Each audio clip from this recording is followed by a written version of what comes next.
Hello and namaste. In continuation with the complex numbers, we are dealing with the De Moivre's theorem. So first part we have done few questions based on the De Moivre's theorem we have done.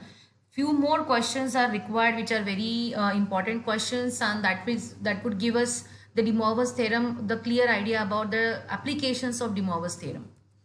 So let us go ahead and explore a few more.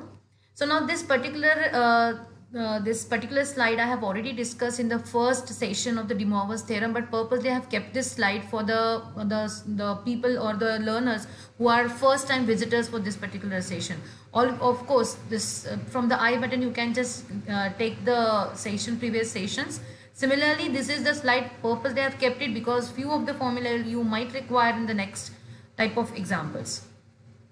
Okay, so if x plus 1 by x is 2 times cos of theta, y plus 1 by y equals to 2 times cos of phi, and z plus 1 by z is 2 times cos of psi, then prove that. That means what you have to understand, instead of looking at those notations, you should understand that this x, y and z have the different notations with the cos, theta, phi and psi. Means what? These three are the different angles. So we have to prove these three things, that is x, y, z plus 1 upon x, y, z equals to 2 times cos of theta plus phi plus psi. Then x to the power m upon y to the power m n plus y to the power n upon x to the power m is equals to 2 times cos of m theta minus n phi. And similarly all those, that's the third one. Okay, let's just go ahead and first find out. So see, every time if you'll observe here, we want it here, this x, y and z, x, y and z. So let us try to find out what are them. So x plus 1 by x is equals to 2 times cos of theta. That means what? X plus x inverse is equals to e to the power I theta plus e to the power minus I theta. What is this? This is nothing but we can follow this particular concept or particular formula with the fact that cos of theta is equals to e to the power I theta plus e to the power minus I theta, okay, divided by 2. So because of this fact, we have written this particular thing, which is equals to, so this will give us x is equals to e to the power I theta. So this is just, you have to find out the, you can say this x is equals to, and this is, so that means what you have to just find out this x is equals to e to the power I theta. This is the one of the way. Another way is you can just go and cross check, multiply this, and then you get the value or the root of this x. That is also another way to go and see this particular question. Okay, therefore we can say that this x, similarly, so this is what we have done it for x plus 1 upon x 2 times cos of theta. Similarly, we can go for y plus 1 upon y 2 times cos of phi, z plus 1 upon z 2 times cos of psi. So that means what? If I'm getting x is equals to e to the power I theta, what would be y? Y is equals to e to the power I phi, right? And z is equals to e to the power I psi. This fact we are using it. So we are just finding out the things like this because x, y, z, right? X, y, z. So we have got x, y, z plus 1 upon x, y, z. So this is just this type of thing we will be going ahead, which is equals to the similarly this particular x, y, z, and this is equals to the same way what we have done it here. Similarly, you can just write down in this way, right? Which is equals to, now, oh yeah, this is what I have written here.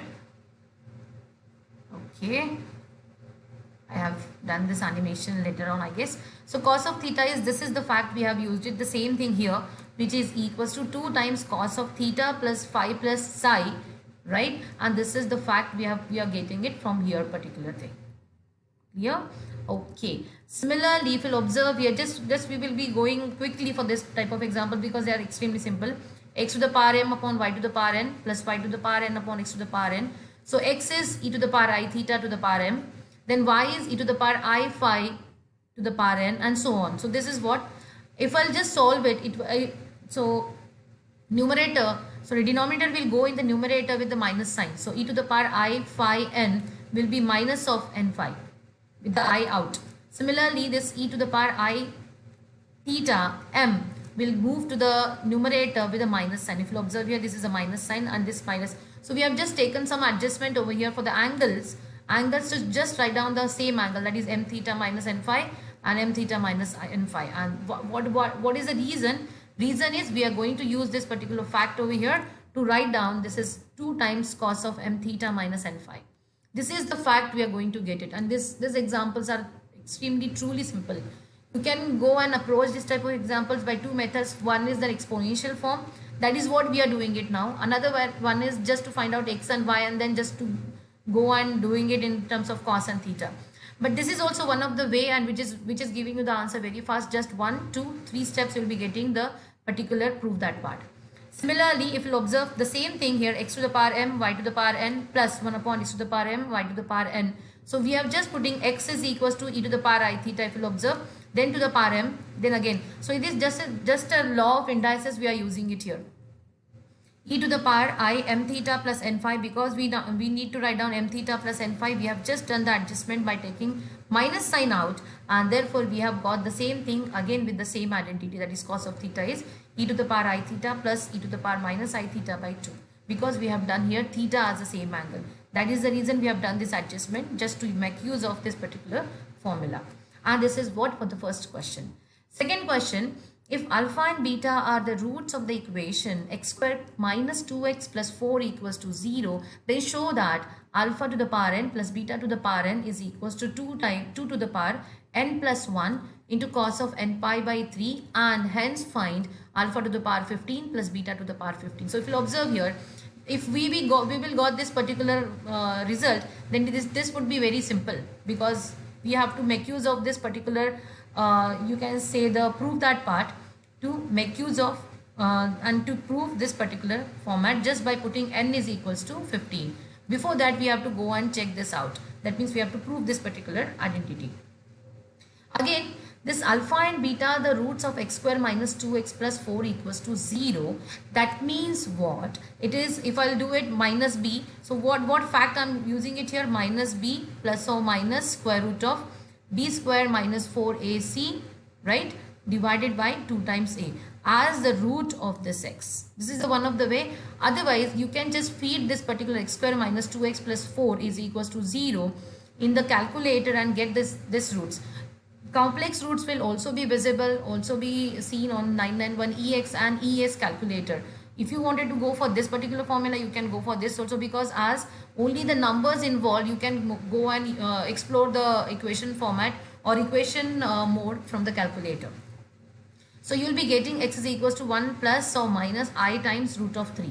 Now alpha and beta are the roots, therefore let us say that alpha is equals to 1 plus I times root of 3 and beta is 1 minus I root of 3. Then we know the fact that mod of z is r equals to square root of x square plus y square. Similarly, argument, that is a theta, is equals to tan inverse of y by x. We can go ahead with this 1 plus I square root of 3 is equals to r times cos of theta plus I sin theta we can express. Then we have found out r equals to mod of this, which is square root of 1 plus 3, that is square root of 4 is equals to 2. So we have got the mod of this 1 plus I square root of 3, this complex number, this complex, please do see the cursor here, this complex number as 2 modulus, and theta is, that is the argument, which is nothing but tan inverse of y by x. Y is square root of 3, x is 1 here. So tan inverse of square root of 3 you will be getting pi by 3, and therefore by this fact, that is z equals to r cos of theta plus I sin theta is equals to r into e to the power I theta, we will be writing alpha is equals to this as the Cartesian coordinates.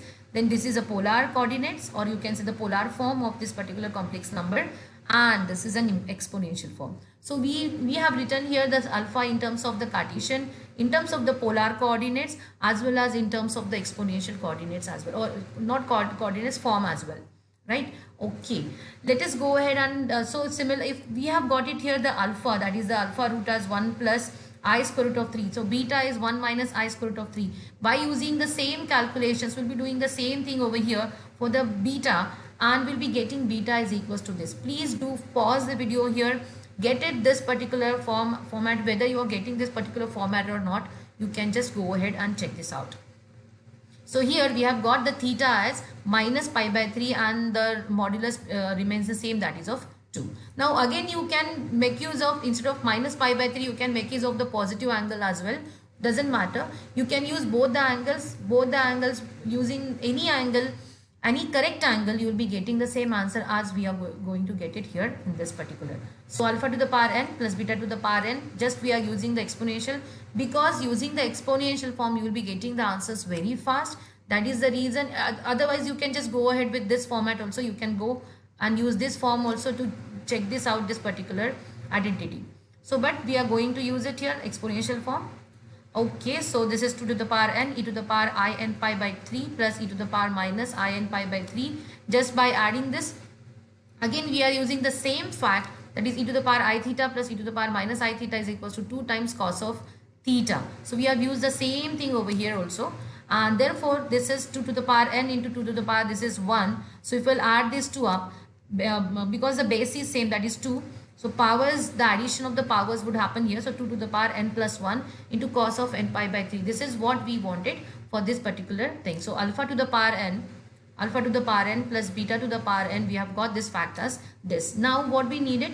We needed here alpha to the power 15 plus beta to the power 15, which is we have to put n equals to 15.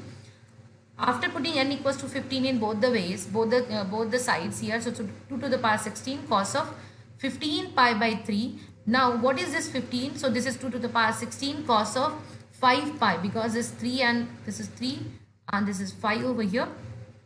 So 2 to the power 16 cos of 5 pi, but cos of 5 pi, because we know the fact here cos of n pi is always equals to minus 1 to the power n, right? Now here n equals to,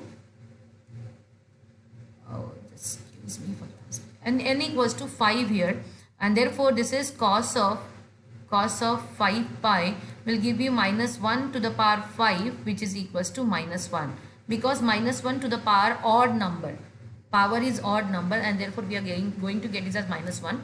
So we have got the fact, this cos of 5 pi as minus 1, and we have got the answer of alpha to the power 15 plus beta to the power 15 is equals to minus 2 to the power 16 as the value for this particular thing. And we have used here this particular identity which we have already proved. So normally this type of examples would come wherein you have been used some identity or proved some identity, based on that some values would be asked. Yes, and this is a self-observation slide wherein this type of examples I have asked you alpha and beta are the roots of this particular, then prove that, and then alpha and beta are the roots of this. This has been asked you to prove, and hence based on that, so here in this particular example you need to put alpha is equals to 12, right? And here this we have to prove that alpha to the power 3 and beta to the power 3 is equals to 0. Then this type of a deduction they did not ask you. It's known as the deduction part. Okay, so this is what about the De Moivre's theorem. Stay tuned, stay connected for the upcoming sessions on the De Moivre's theorem and the applications of De Moivre's theorem, that is the expansions, the root of the De Moivre's theorem and so on, using the De Moivre's theorem and the applications. Thank you. Happy learning.